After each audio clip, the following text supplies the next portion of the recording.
என்ன செய்யும் அப்படிங்கிறதை பற்றி 2025 விஸ்வாவாசு வருடம் ஆகஸ்ட் மாதம் ஒவ்வொரு ராசிக்கும் எப்படி இருக்குது, என்ன செய்யலாம், என்ன செய்யக்கூடாது, என்ன விதமான வழிபாடுகள் உகந்ததாக இருக்கும், அது மட்டும் இல்லைங்க, உங்களோட திசாபுத்தி அமைப்புகள் எப்படி இருக்குது உங்களோட பிறப்பு ஜாதகத்தில் அப்படிங்கிறதை உங்களுடைய பிறப்பு ஜாதகத்தின் அடிப்படையிலையும் இந்த கோச்சார ரீதியான கிரக மாற்றங்களின் அடிப்படையிலையும் இந்த காலகட்டத்தில் நட்சத்திர பலன்கள்லாம் எப்படி இருக்க போகுது, உங்களுடைய பிறப்பு நட்சத்திரம் ஜென்ம நட்சத்திர பலன்கள் எப்படி இருக்குது அப்படிங்கிறதை பற்றியும் விரிவாக நம்ம பார்க்க இருக்கிறோம்.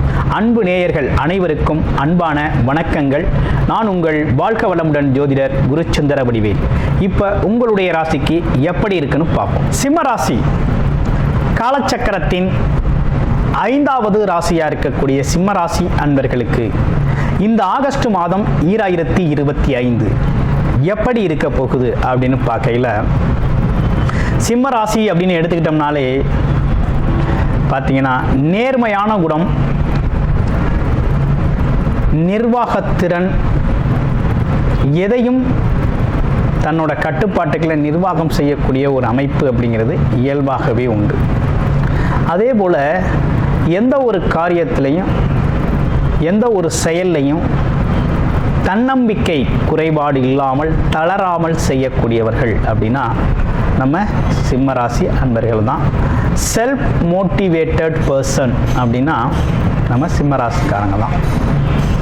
இந்த சிம்மராசியை பொறுத்த வகையில் மற்றவங்களுக்கு உதவக்கூடிய குணம் இருக்கும், அனைவரிடத்திலையும் அனுசரித்து நடந்துக்குவாங்க. அதே நேரத்தில் சூழ்நிலைக்கு ஏற்ற போல் அந்த சூழ்நிலையை கையாள்றது அப்படிங்கிறது மிகவும் திறமை வாய்ந்தவர்கள். அப்படிப்பட்ட உங்களுக்கு இந்த ஆகஸ்ட் மாதம் பார்த்தீங்க அப்படின்னா இந்த ஆகஸ்ட் 17 வரையும் ஓகே தான். ஏன்னா சூரியன் 12 புதனோடு இணைவு, 2 குடையோனோடு இணைவு பெற்று இருக்கிறாங்க.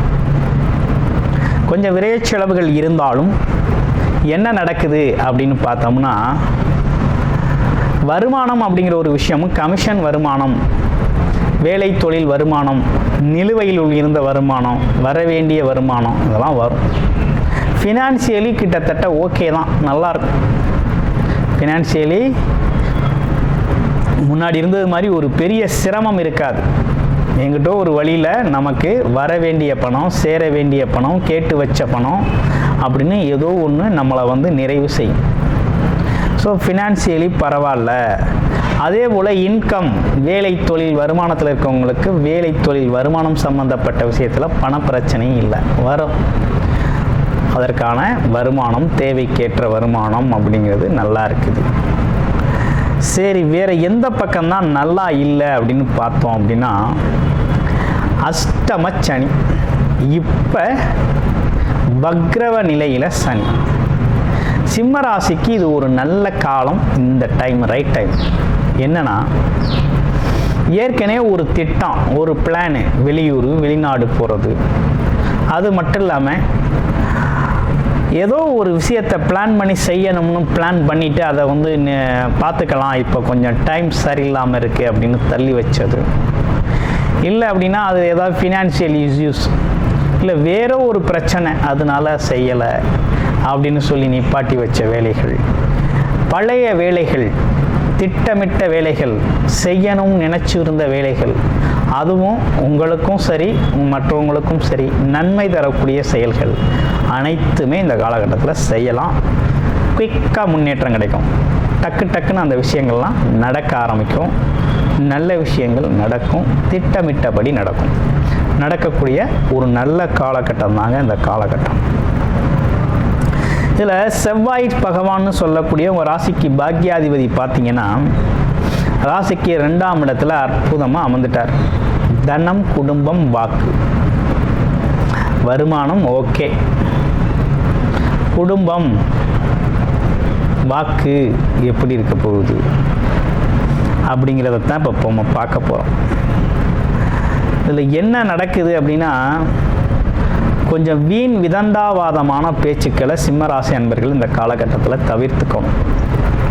வெட்டி பேச்சு பேசுறது, ஆமாம், அரசியல்லையும் பிரயோஜனம் இல்லாத பேச்சு பேசுறது, இப்போ கதைக்கு ஒத்து வராத வெட்டி பேச்சுகளை இப்போ பேசி வீணாக பேசி மனஸ்தாபங்கள் வாக்குவாதங்களை ஏற்படுத்திக்க வேண்டாம் அப்படிங்கிறது தான் இப்போதைக்கு உள்ள சூழ்நிலை.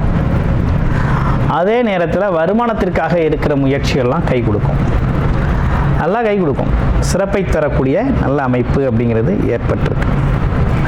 இதில் என்ன ஒரு விஷயம்னா, அந்த ஆகஸ்ட் 17க்கு பிறகு உங்களுடைய ராசிநாதன் சொல்லக்கூடியவர் கேது உங்கள் ராசியிலே இருக்கக்கூடிய கேதுவோடு போய் அமர்கிறார். கேது அப்படிங்கிறவர் நல்லவரா கெட்டவரானா, அவர் ஞானக்காரகர், குழப்பத்தை தந்து தெளிவை கொடுக்கக்கூடியவர், எதுவுமே வேண்டான்னு ஒரு இடத்துல உட்கார வைக்கக்கூடியவர், மைண்டை குழப்பத்தை கொடுத்து எதையுமே செய்ய விடாமல் ஸ்தம்பித்து போகச் செய்பவர்.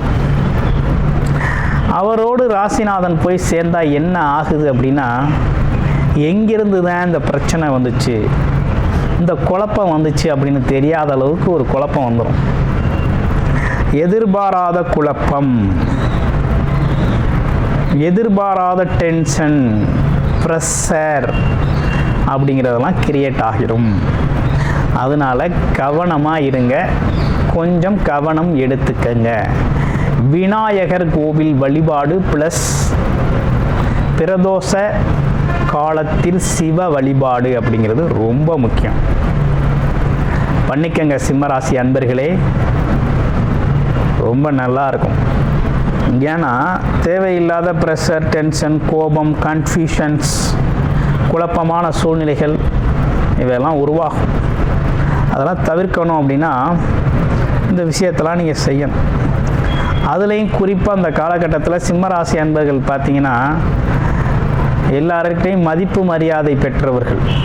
திடீர்னு முட்டாள்தனமாக ஒரு முடிவு எடுக்கிறது மாதிரி இருக்கும், உங்களுக்கே தெரியாது, நீங்களே குழப்பத்தில் முட்டாள்தனமாக ஒரு முடிவு எடுப்பீங்க, அது பின்னாடி ஒரு பெரிய பாதிப்பை கொடுக்கும். இவர் ஏன் போய் இந்த வேலையை செஞ்சார், இவர் இந்த அளவுக்கு இவர் பண்ணுவார்னு நான் எதிர்பார்க்கவே இல்லை, இவர் இப்படிலாம் செய்வாரா, இவ்வளவு கீழ்த்தரமானவரா, இவ்வளவு மோசமானவரா அப்படின்னு யோசிக்கிற அளவுக்கு சில மட்டமான முடிவுகளை எடுக்கக்கூடிய வகையில் கன்ஃபியூஷன்ஸ் உருவாகும். அதனால் அவசரப்படாமல் பொறுமையாக, அதுவும் அரசு துறையில் வேலை பார்க்குறவங்க, பிரைவேட் செக்டாரில் தலைமை பொறுப்புகளில் இருக்கிறவங்க, நம்பர் 1 நம்பர் 2 போஸ்டிங்கில் இருக்கக்கூடியவர்கள், அது மட்டும் இல்லைங்க பார்த்தீங்க அப்படின்னா நிர்வாகத்திறன் பொறுப்புகளில் இருக்கக்கூடியவங்க, இவங்கெல்லாம் கொஞ்சம் கவனமாக இருக்க வேண்டிய காலகட்டம். ஆகஸ்ட் 17க்கு பிறகு கவனமாக இருக்க வேண்டிய காலகட்டமாக இருக்குது. சரி, இது யாராருக்கெல்லாம் கவனமாக இருக்கணும் அப்படின்னு பார்த்தோம்னா, இந்த சூரியன் கேது, சூரியன் சனி, ராகு ப்ளஸ் சூரியன் இந்த மாதிரி இணைவு பெற்று உங்களுடைய ஜாதகத்தில் இருக்குது அப்படின்னா இந்த காலகட்டத்தில் கொஞ்சம் கவனமாக இருக்கணும். இந்த தசாபுத்தி அமைப்புகள் நடந்தாலும் கவனமாக இருக்கும் அப்படிங்கிற அமைப்பு இருக்குது. அப்போ பெருமுயற்சி அப்படிங்கிறது, புது முயற்சி அப்படிங்கிறது தவிர்க்கணும், அவசரப்பட வேண்டாம். இந்த காலகட்டத்தில் அவசரம் வேண்டியதில்லை. அதே போல் கணவன் மனைவி சார்ந்த விஷயங்கள் கொஞ்சம் புரிஞ்சு நடந்துக்கணும். சூழ்நிலை இப்படி தான் இருக்குது, கிரக அமைப்புகள் இப்படி தான் இருக்குது, கோச்சார நிலைகள் இப்படி தான் இருக்குது.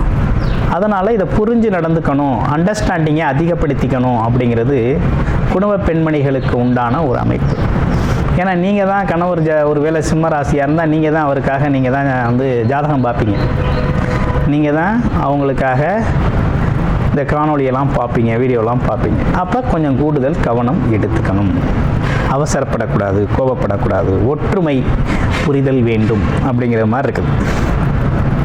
அப்புறம் திருமணம் செய்யலாமா, வரன் பார்க்கலாமா, வயசாகிட்டு போகுதே, ஒரு பக்கம் அஷ்டம சனியாக இருந்தாலும் கல்யாணம் பண்ணணுமேப்பா, இவ்வளவு நாளாக ஆயிடுச்சு, ஆமாம் அப்படின்லாம் தோணுது இல்லையா?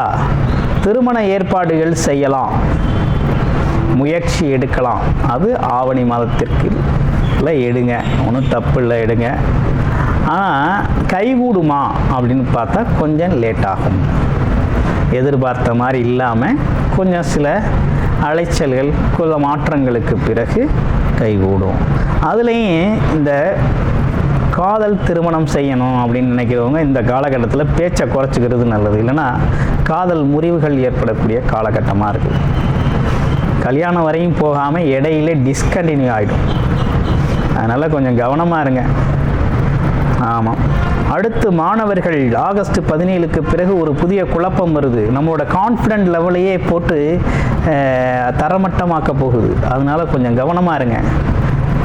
ஆலய வழிபாடு, ஆஞ்சநேயர் வழிபாடு பண்ணிக்கோங்க. ஏன்னா உங்களோட கான்ஃபிடென்ட்டே குறையும். நம்மளால் முடியாது போலையே அப்படிங்கிற தன்னம்பிக்கை குறைபாடு வரும், குழப்பம் வரும். அதெல்லாம் கடந்து போயிடலாம். அதெல்லாம் தற்காலிகமானது தான். அதனால் கடந்து போகலாம். அதனால் கொஞ்சம் கவனம் எடுத்துக்கங்க.